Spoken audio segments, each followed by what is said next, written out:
ફરી સ્વાગત છે તમારું આપણી આ યુટ્યુબ ચેનલ શિક્ષણ મંદિરમાં।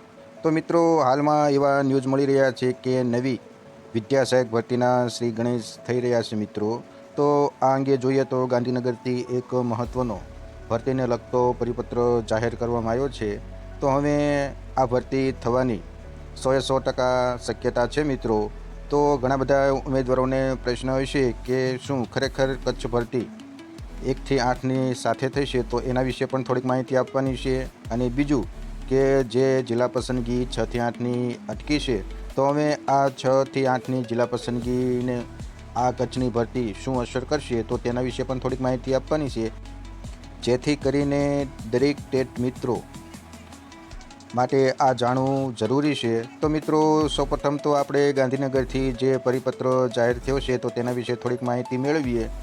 આપણી ચેનલમાં રોજે રોજ મિત્રો ટેટ ભરતીને લગતી ડેલી જે કાંઈ નવી અપડેટ હોય તો આપણી ચેનલમાં હર હંમેશા સમયસર આપણે મૂકતા રહીએ છીએ, જેથી કરીને આપણા ટેટ મિત્રોને એ માહિતી મળે, એટલા માટે આપણે સમયસર વિડીયો મૂકીએ છીએ મિત્રો। તો ચેનલમાં નવા હો અને ચેનલમાં હજુ સુધી જોડાયેલા ના હો તો દરેક મિત્રોને ખાસ જણાવવાનું કે ચેનલમાં જોડાઈ જવું મિત્રો। આપણી પાસે જે કાંઈ માહિતી આવે છે જે તમે ના જાણતા હોય તો એ માહિતી આપણી ચેનલમાં વિડીયોના માધ્યમ દ્વારા તમે એ માહિતી જાણી શકો છો મિત્રો। તો જોઈએ આપણે કે ગાંધીનગરથી કયો પરિપત્ર થયો છે તો તેના વિશે થોડીક અભ્યાસ કરીએ। તો મિત્રો, તમે જોઈ શકો છો કે કાલે 28/7/2025ના રોજ એક ગાંધીનગરથી ભરતીને લઈને મહત્ત્વનો પરિપત્ર થયો છે। તો દરેક જિલ્લાના પ્રાથમિક શિક્ષણ અધિકારીને અને જિલ્લા શિક્ષણ સમિતિને ભલામણ આ પત્ર દ્વારા કરવામાં આવી છે। તો આપણે જોઈએ તો કે કચ્છ જિલ્લામાં વિદ્યા સહાયકની સ્પેશિયલ ભરતી ધોરણ 1 થી 5 ને ધોરણ 6 થી 8નું ગુજરાતી માધ્યમનું વર્ષ 2025 દરમિયાન જે ફોર્મ સ્વીકારેલ હતા, તો એ ફોર્મને હવે ગાંધીનગર જમા કરવા બાબતે આ પરિપત્ર થયો છે મિત્રો। તો આમ જોઈએ તો આપણે ખાસ આ પરિપત્રમાં જોઈએ તો ધોરણ 1 થી 5ની અને ધોરણ 6 થી 8ની ગુજરાતી માધ્યમની કચ્છ જિલ્લાની વિદ્યા સહાયક સ્પેશિયલ ભરતી બાબતે આ પરિપત્ર થયો છે મિત્રો। તો એમાં જોઈએ તો 12/5થી લઈને 21/5/2025 દરમિયાન આ કચ્છ જિલ્લાના વિદ્યા સહાયક ભરતીના ફોર્મ સ્વીકારવામાં આવેલા હતા। તો હવે આ ફોર્મને દરેક જિલ્લામાંથી સમયસર ગોઠવીને આ ફોર્મને ગાંધીનગરમાં જોઈએ તો 30/7/2025ના રોજ આ વિદ્યા સહાયક ભરતી કાર્યાલય સેક્ટર 20 ખાતે આ ફોર્મ જમા કરાવવાના છે મિત્રો। તો આ દરેક મિત્રો માટે ખાસ જાણવું જરૂરી છે। તો આમ જોઈએ તો હવે 6 થી 8નું જિલ્લા પસંદગી પુનઃ શરૂ થવા માટે થોડોક સમય લાગી શકે છે। તો એ સમય વેસ્ટ ના જાય એટલા માટે ભરતી સમિતિએ હવે નક્કી કર્યું છે કે આપણે કચ્છ ભરતી 1 થી 8ની શરૂ કરી શકીએ છીએ મિત્રો। આમાં એવું કીધું છે કે 1 થી 5 અને 6 થી 8ના બંનેના ફોર્મ ગાંધીનગર મોકલવા, એટલે એ પરથી એવો અંદાજ લાગે છે કે ભરતી બોર્ડ 1 થી 5 અને 6 થી 8ની પણ ભરતી પ્રોસેસ શરૂ કરી શકે છે મિત્રો। તો આમ જોઈએ તો હવે ઘણા ઉમેદવારોને એવો પણ પ્રશ્ન થતો હોય છે કે આ પ્રોસેસ તો બહુ લાંબી ચાલે એવી છે, તો શું આ જિલ્લા પસંદગી 6 થી 8ની ત્યાં સુધી સ્થગિત રહેશે? તો એ મિત્રોને ખાસ જણાવી દેવાનું કે મિત્રો, આપણી જે સામાન્ય ભરતી હતી તો એ દરેક જિલ્લામાંથી ભરતી થવાની હતી, એટલા માટે એ ભરતીનું જિલ્લા પસંદગી ગાંધીનગર ઉમેદવારોને બોલાવીને કરવામાં આવતું હતું મિત્રો।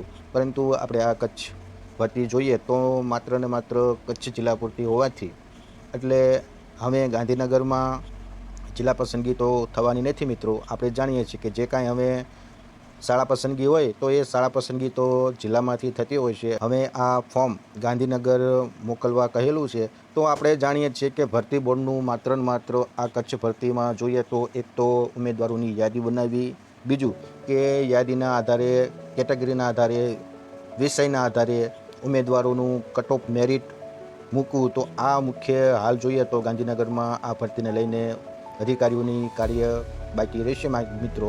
તો હવે જ્યારે આ યાદી તૈયાર કરશે, કટ ઓફ વાઇઝ, વિષય વાઇઝ મૂકશે, તો પછી જે કાંઈ આગળની શાળા પસંદગી તો એ જિલ્લામાં જે તે ડીઓ કચેરીમાં આ કાર્ય બધું કરવાનું હોય છે મિત્રો। એટલે ગાંધીનગરમાં હવે જોઈએ તો કચ્છ ભરતીમાં એટલું કોઈ કાર્ય કરવાનું આવતું નથી, કારણ કે ખાસ કચ્છ જિલ્લા પૂરતી આ ભરતી છે। એટલે આમ જોઈએ તો હવે કચ્છ જિલ્લામાં શાળા પસંદગીના જે તે ઉમેદવારોને નિમણૂક ઓર્ડર ત્યાંથી જ મળશે મિત્રો. એટલે ગાંધીનગરમાં જિલ્લા પસંદગીની કોઈ પ્રોસેસ તો થવાની નથી, એટલે વધારે ટાઈમ લાગશે નહીં મિત્રો. આમ જોઈએ તો એકાદ વીકમાં ગાંધીનગરમાં જેવા આ ફોર્મ પહોંચશે ત્યારે ઉમેદવારોની યાદી અને વિષયવાઇઝ કેટેગરી વાઇઝ ઉમેદવારોનું કટ ઓફ મેરિટ લિસ્ટ જાહેર કરશે મિત્રો. અને જે ટાઈમ આપશે તે ટાઈમે લગભગ મારા ખ્યાલથી મને એવો અંદાજ લાગે છે કે જે કચ્છ જિલ્લામાં શાળા પસંદગી અને ઓર્ડરની તમામ પ્રોસેસ મિત્રો કરવાની રહેશે મિત્રો. એટલે આમ જોઈએ તો કચ્છ ભરતી શાળા પસંદગી અને ઓર્ડરની પ્રક્રિયા પૂર્ણ થશે મિત્રો કચ્છ જિલ્લાની. એટલે 6 થી 8ની જિલ્લા પસંદગી પણ આ સમય દરમિયાન શરૂ થશે મિત્રો, એવું આપણને હાલ આશા છે મિત્રો. તો બસ મિત્રો, આજે જે કાંઈ આ કચ્છ ભરતીની પ્રોસેસ જે કાંઈ નવી અપડેટ હતી એ તમારા સુધી પહોંચે એટલા માટે આ વિડીયો બનાવ્યો હતો. અને એક બીજી માહિતી ખાસ જણાવવાની છે.